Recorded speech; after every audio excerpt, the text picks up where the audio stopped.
हम लगातार किसी न किसी तरह के शोर से घिरे हुए रहते हैं। ये हमारे शारीरिक और मानसिक स्वास्थ्य पर बोझ डाल सकता है। ऐसे में कुछ वक्त बिल्कुल चुप रहकर खुद के साथ बिताएं। यह आपके स्वास्थ्य के लिए फायदेमंद है। क्या हम हर समय शोर शराबे के बीच नहीं रहते? लगातार लोगों की बकबक, बाहर गाड़ियों का शोर, तेज म्यूजिक की आवाज़, ये सब हमारे तनाव का कारण है और हमारी नींद को बाधित करते हैं।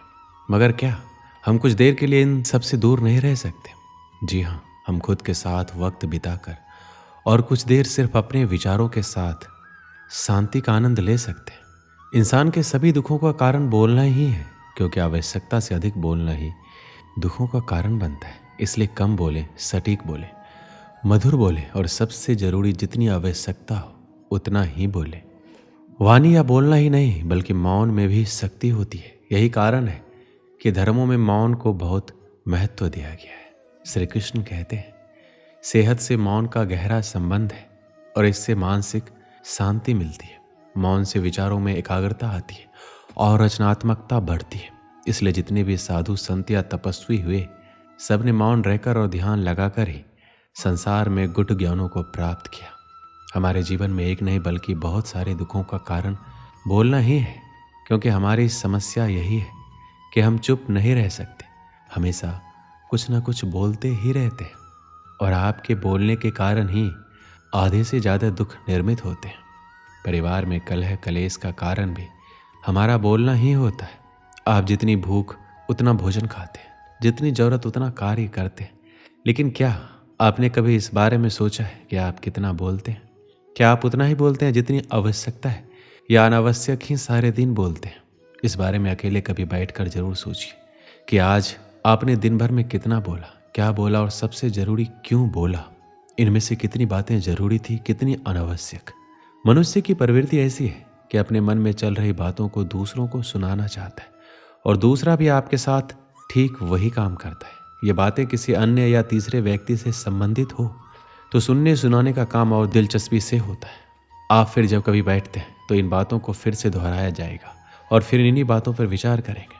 ये सुनने सुनाने का माहौल जीवन भर चलता रहता है और इस तरह से आप खो देते हैं अपना समय, अपना जीवन, अपनी सोच समझ और वो कीमती पल जिसमें जिया जा सकता है, जिसमें आनंद प्राप्त किया जा सकता है। इसलिए इस सुनने सुनाने के माहौल से बाहर निकलिए। जब तक हम बाहर की ओर बोलते रहेंगे, हमारे भीतर अशांति रहेगी। जिस दिन हम मन से चुप हो जाएंगे, तब बाहर हमारे मुख से कुछ भी निकले, हम शांत ही रहेंगे। दुनिया में जितनी बुराइयां हैं, परिवार में कलेश है, पति पत्नी में विवाद है, सब बोलने के कारण ही होते हैं। हम चुप रहना नहीं चाहते, हमेशा सुना देना चाहते हैं, लेकिन व्यर्थ का बोलना ऊर्जा का नष्ट होना है। इसलिए जितने भी बुद्धत्व साधु और संत हुए, वे एकांत की ओर गए, क्योंकि उन्हें अधिक बोलना ना पड़े और अधिक सुनना ना पड़े। लेकिन आप इस संसार में रहकर भी एकांत रह सकते हैं। इसके लिए आपको उन ऊर्जाओं को बचाना होगा जिसे आप व्यर्थ के शब्दों में नष्ट कर देते हैं। इसलिए उतना ही बोले जितना जरूरी हो। आप सभी ने जीवन में कहावत तो सुनी ही होगी, एक चुप 100 को हराए, एक चुप 100 को दुख दी जाए। इसलिए हम कई बार चुप रहते हैं, मौन रह जाते हैं, क्योंकि ये सच भी है कि एक मूर्ख व्यक्ति के सामने मौन रहने से अच्छा उत्तर और कुछ भी नहीं हो सकता। परंतु जीवन में सदैव चुप रहना उचित नहीं होता। गीता में कहा गया है, जहाँ पाप का बल बढ़ रहा हो, जहाँ छल कपट हो रहा हो, वहाँ पर मौन रहने से अधिक गंभीर अपराध और कुछ नहीं हो सकता।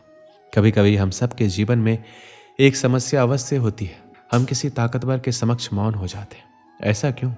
प्रायः उसकी ताकत से बचने के लिए हम मौन रह जाते हैं। मानते हैं कि ऐसा करने से हम एक विवाद से बच जाते हैं, हो सकता है एक संघर्ष से भी बच जाते हैं। परंतु ऐसा बचाव देर सवेर एक बड़े संघर्ष को जन्म दे देता है। हमारा मौन रहना अनजाने में उस व्यक्ति का समर्थन बन जाता है और वह अपने आप को और अधिक शक्तिशाली अनुभव करने लगता है। यहीं से हमारा दमन प्रारंभ हो जाता है। एक के बाद एक हम अन्याय में अनचाहे रूप से सम्मिलित होते चले जाते हैं, जो आगे चलकर बड़े टकराव का कारण बनता है। तो फिर आप लोग कहेंगे कि इसका तोड़ क्या है? ये समझने के लिए ये जानना आवश्यक है कि ऐसी कौन सी बात है जो विरोध करने से रोकती है। ये सामने वाले की शक्ति तो नहीं हो सकती, ये तो हमारा खुद का डर होता है जो हमें मौन रहने को विवश करता है। क्या हमारे मन से डर को निकालकर अन्याय का विरोध नहीं कर सकते? आखिर वह हमारा क्या और कितना बिगाड़ सकता है? जरा सोचिए, ऐसा करने से हमारा मन कितना मुक्त, कितना हल्का अनुभव करेगा। इतिहास साक्षी है कि पापियों की उदंडता ने संसार को उतनी हानि नहीं पहुंचाई जितनी कि सज्जनों के मौन ने पहुंचाई। यदि कोई मूर्ख बोल रहा है तो मौन रहना उचित है, परंतु यदि कहीं छल हो रहा है, अपराध हो रहा है, तो उठिए और विरोध कीजिए, क्योंकि आपके लिए ना सही आने वाली पीढ़ी के लिए ये मौन घातक सिद्ध हो सकता है। श्री कृष्ण ने कहा है कि इन 5 जगह पर हमेशा चुप रहना चाहिए।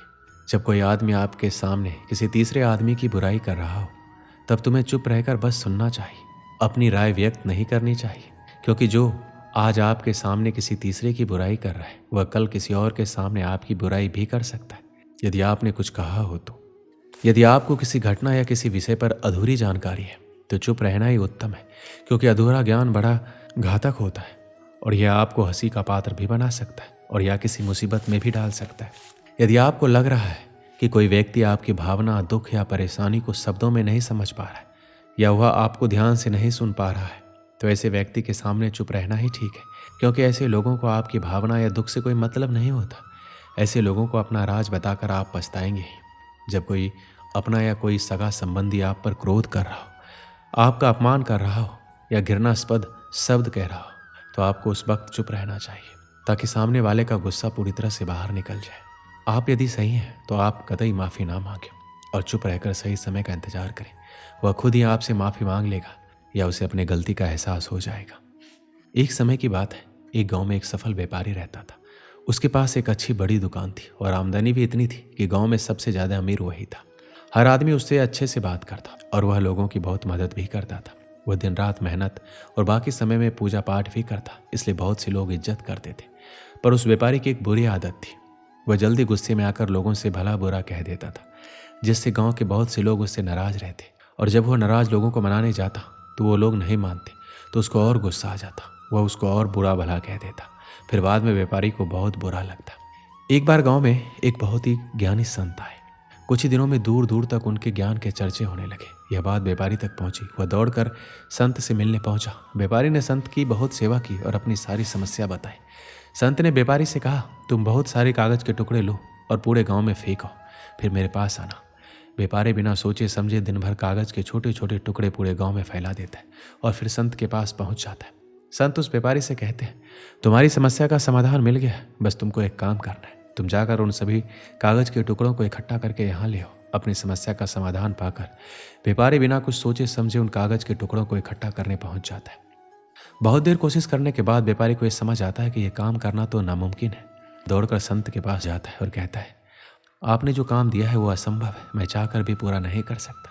संत मुस्कुराते हैं और कहते हैं, बेटा मैं भी यही कहना चाहता हूँ, किसी को कहे अपशब्द वापस नहीं आ सकते, इसलिए हमेशा सोच समझ कर बोलना चाहिए।